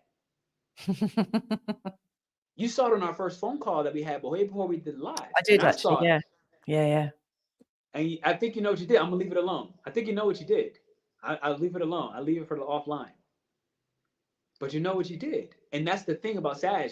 But that's that part of the collective energy of Sag, Cap, Aquarius, and Pisces. They always go through this over and over and over. It's like they have a higher responsibility. It's not so selfish, and because of that, we run. We run because every once in a while we're like, yo, like I just want to do this like simple part and like feel good part of life in a way. But then there's that other part where it's like Sag is considered the guru, or Jupiter as well in Pisces, part of Jupiter, for a reason. And it's not because they have not dealt with hard times. It's exactly the opposite. It's because they've dealt with hard times that they can guide other people. It's the only reason why they're in that position. Not in that position because they were just gifted for no reason. It's like, no, they have dealt with hard times. And because they can guide people. That's you as a 6-2 role model. It's only because of that. It's only because of your stories of behind, boom, I was in banking, I did the money route, it didn't satisfy me, life sucked at this point, for simplicity with a period. I had higher guidance, I didn't listen, here's how life threw me for a haymaker, here's what I would have did different. It's all those stories. That's what makes you the guru. That's the it, because everybody else is going through that. But as you no longer walk in any shape and form from the victim consciousness standpoint, everybody else will then follow your lead because you're the role model. Well, like, I've still got a little bit of work to do on that, but I'm committed to it. It feels like it's like a yes or no though. Like, yeah, the reason I say that is because like that within itself is part of the attachment to the identity of, do the work. It's like anytime any of us on this live hear the same person say the same thing, or more importantly, a different person saying the same thing as somebody else I never met, there are millions of people that say do the work, or I need to do the work. That's the same thing, but different people who we've never met, but we know they're saying it. We know they're saying it. So already, that's something already we've attached to something that is dead. So we will loop. So, okay, boom. So then now what? Well, I mean, one of the conversations my husband and I have a lot is just how we can be elders. One of the things that I think we really need right now is really good elders in the world. And both of us aspire to be elders. We want to be able to assist whoever wants help. I say whoever wants help. That's not strictly true, because we've had our fingers burnt helping people that have asked for help in the past.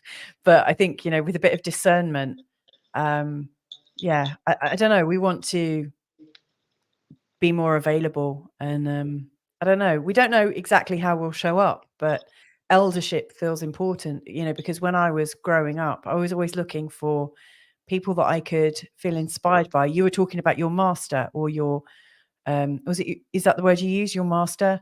No, I would never say my master. Okay, what did you? I'm a black man. I'm not even. What word did you use? Your guru, your guide, my mentor, your mentor. Okay, yeah. mentor. Mentorship or eldership.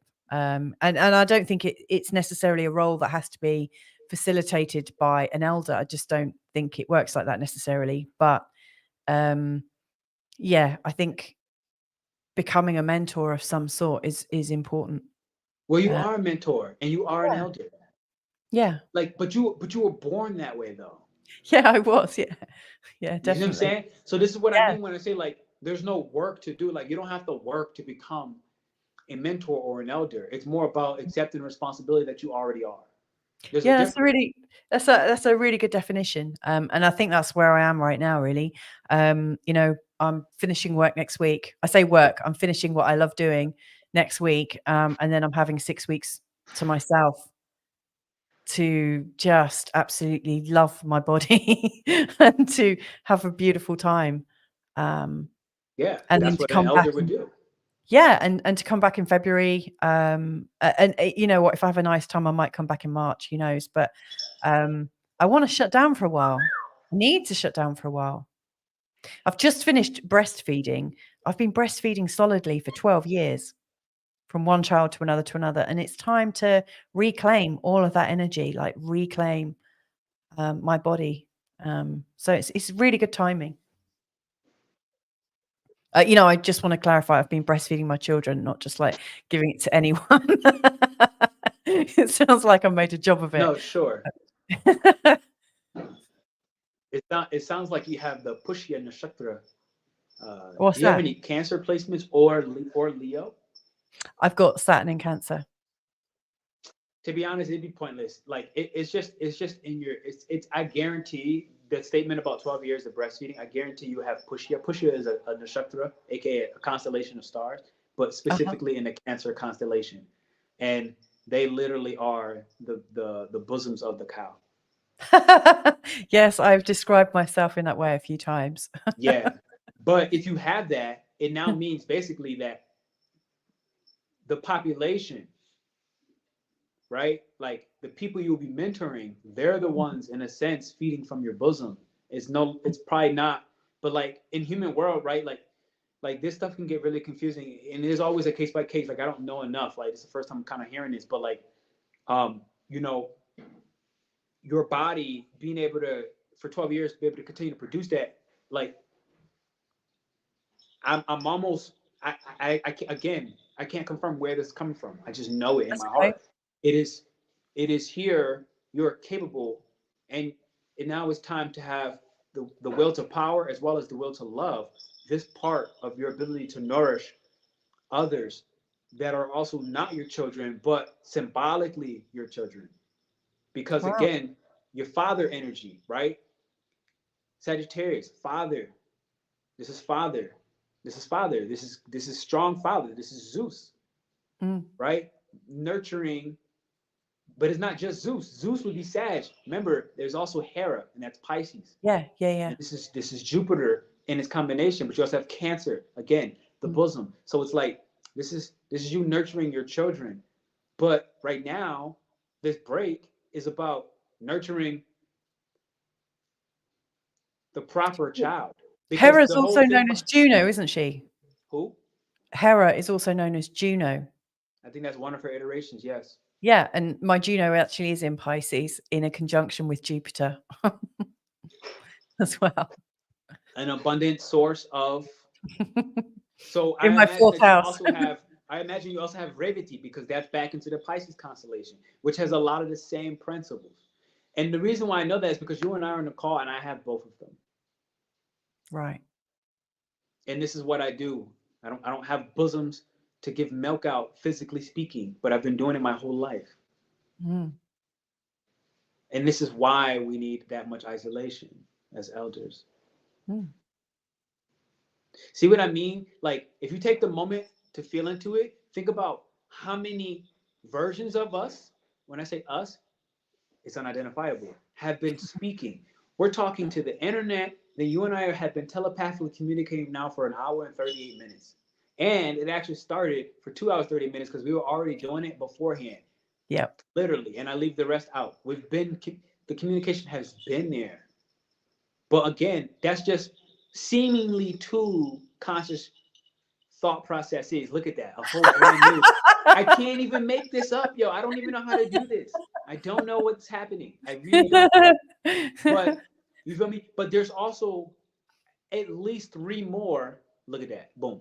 There's at least 3 more versions of us from alternate realities and dimensions that are also communicating simultaneously. There are so many levels to this one conversation that cannot be logically comprehended. But you're a Sagittarius. You're not a Gemini. So let go of the logic part because it's going to continue to hold you back.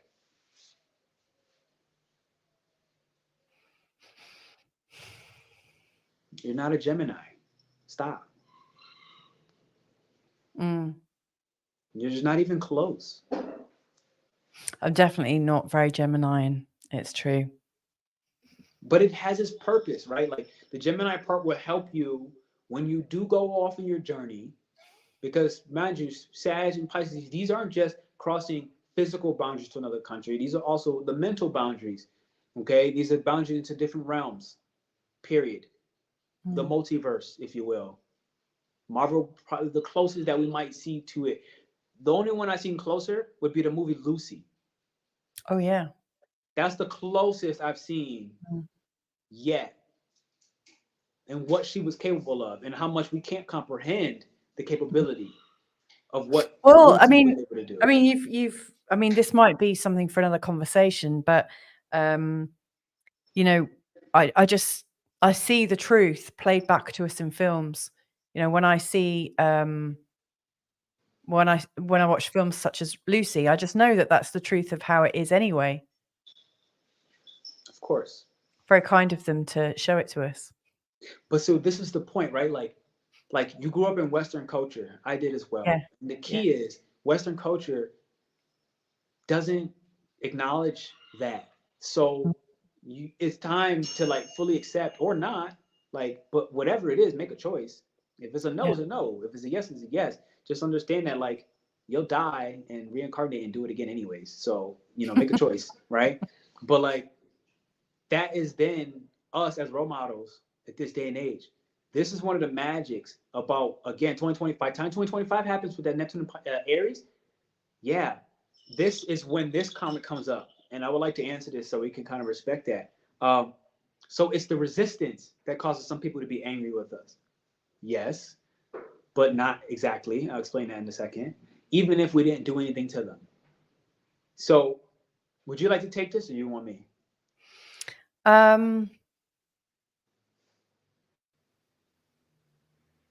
Oh, I don't know. I mean, I chat with Nubianet quite a bit. Okay. I mean, in terms of, so is it the resistance that causes some of us to be angry, some people to be angry with us, even if we didn't do anything to them? Like I've been in that position where I felt like people are angry with me that I haven't done anything to them. One of the things that I'm noticing or have noticed is that I had a pattern going on again and again and again, in particular with people that I was really being nice to, people that I was really helping, people that I was really doing my best for. There were many lessons for me to unpack in that Nubianet. One of them was, why was I going above and beyond for some people without discerning? Like there were certain situations that I found myself in where I've gone above and beyond and not cared for myself to put somebody else first. And I'm really grateful for those people because it really kicked my ass. And I now realize that there are some people that will take. And I've been somebody that's allowed them to take. So I now see that I've really got a lot of, well, it's a choice. I've realized that I have a choice in this, but I had to get my ass kicked really badly several times, not just once, like again and again and again. And thankfully, these people that showed up for me all showed up in a very similar way. So I was able to see a pattern.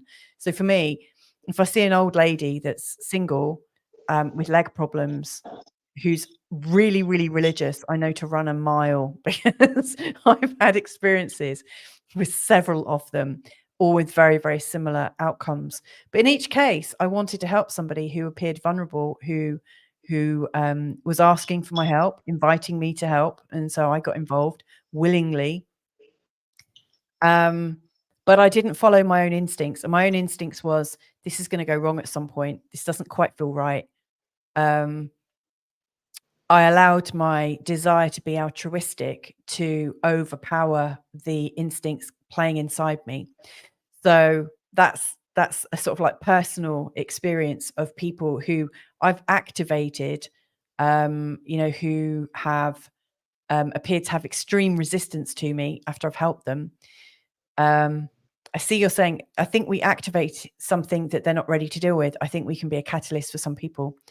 Knowing your chart, Pernell, Newbinette has the same chart, just a different ascendant. She's born on the same day as another one of my clients. So I've got two of them. And if they don't mind, I hope you don't mind me revealing Newbinette. Both of them have got a very, very strong Neptune. So I get quite a few people with Neptunian charts, where people often get taken advantage of, or, you know, are playing a nice game. And it's not because they're not nice. I mean, that's the thing. Like, you know, when I've looked at it, I've thought, was I being nice for a reason? Was I being manipulatively nice? And it's really hard to unpack, because at some level, I know that I actually do want a nice outcome for people. And then when I really, really looked at it and was able to stand separate from it and get some space from it, I realized that I had a fear that if I wasn't nice, what might happen? And so my fear, I think, dictated my actions, because I was in fear of not being likable enough, or not doing enough, or somehow not being effective. My fear helped to deactivate any intuition in me that would have sensed that it was a situation to ignore or not get involved in. Does that make sense? Yeah. So I almost can't help it. Like, they're just like barging in. Like, your guides are like, they're like yelling at me. Really? Yes. Go on. What are they yelling? All right. They told me to share a story about a Go on. sage named Okay. Brisapati. And I Okay. may be pronouncing that wrong. It's fine. I'm sure they'll be okay. And this sage was advising a god. Okay, here's what they wanted me to say. They were like, look, they were like, okay. They were like, flat statement, we're all gods. Yeah, I feel that. Flat statement, we're all gods. And they were like, gods also still fear sages. And one of the things they said to me is, you're a sage. So gods fear you. Because what you can do to gods, not that gods can't do anything to you, but generally sages are more powerful. Why is that? For now, they just have a simple direct message. That's a whole different conversation. That's a wormhole. Okay. So they also said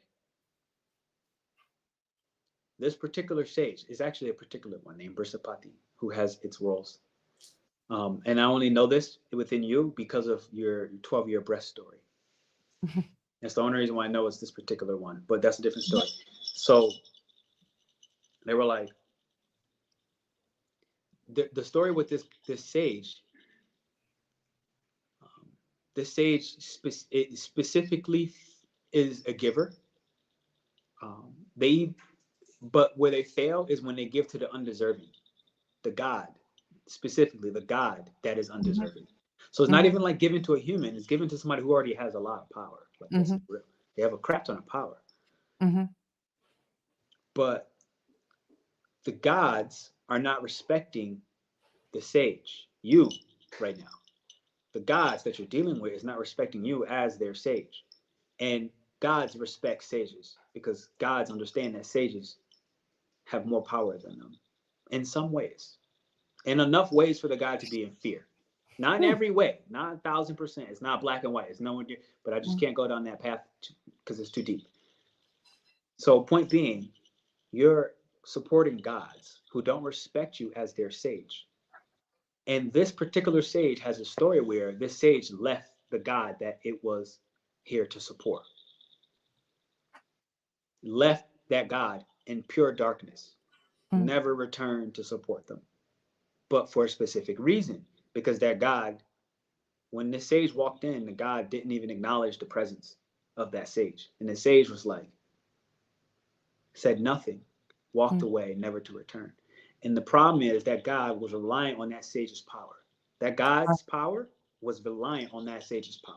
So without that sage advising that god of how to basically be a god, that god was powerless. And so all the ways in which they were using their power in the human world for pleasures and joy and fun and living a great, happy life, they couldn't do without that sage, and that sage left. Yeah. So the whole story, the whole moral of this story is the type of sage that you are specifically, at least one of your archetypes, cannot give to the undeserving. And you must discern who is undeserving among the gods that you serve. Mm.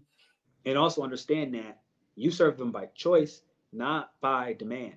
You don't have to, period. Even though they're gods.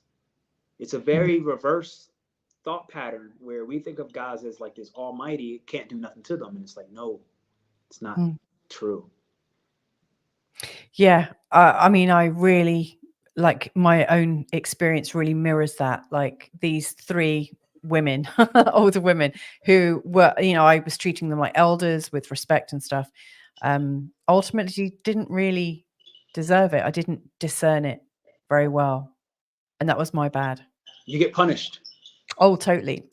And when I withdrew my attention from them, oh my God, did they go crazy? But They go mad. oh yeah, totally. They go But mad. it's all good. You know, I've learned that pattern now. Pernell, I'm going to have to go shortly because I need to get my kids to bed and have an evening meal and stuff. I've really enjoyed this. Yes, it was a joy.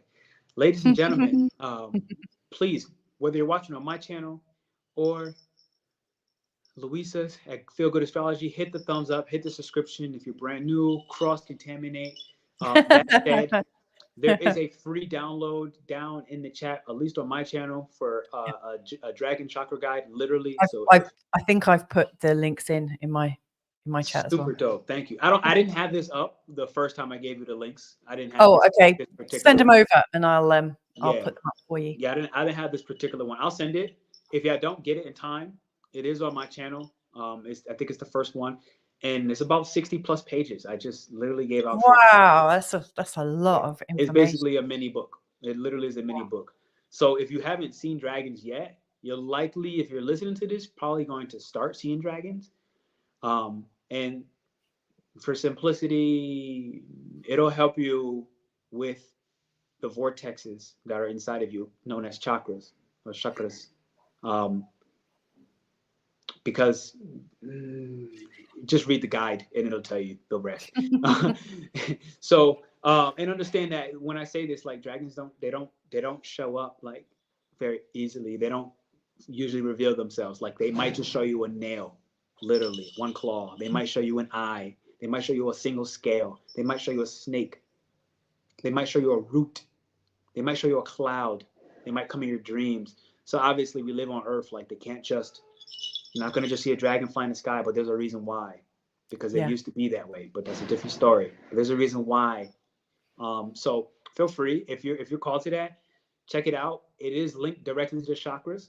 I did start a series where right now the only one up is the Red Dragon that I have on as for video content, but I will be one by one producing those things. So beyond that, check out Louisa as well. You have her email, you have her website. Okay, all the links that you have to contact her or listen to her podcast are in my description. Jasmina, good to see you. Nubiet, I hope I said that properly. Nubiet, yeah. Nubiet, okay. Nubiet, I hope, did I say it right? Nubianet. Nubianet, thank you, because I was like, I don't think I'm saying that right. Nubianet, thank you. And Louisa, thank you. Check out her Feel Good Astrology channel. She's always doing collaborations with plenty of people. For the time being, remember, she's on her vacation, so don't bother her. Leave her alone until February, maybe March. All right, let this sage take her rest and take her voyage, because it's about to happen. And then we'll all see you soon, ladies and gentlemen. Yeah, and you'll come back on my channel, won't you? I'll in the new year. Absolutely. Because I wasn't, like I said, I was coming out of my own slumber, so I was like, I don't know exactly what I'm talking about. And that said, Louisa, if you want, I'll see you backstage. If not, we'll catch up. And ladies and gentlemen, I say thank you.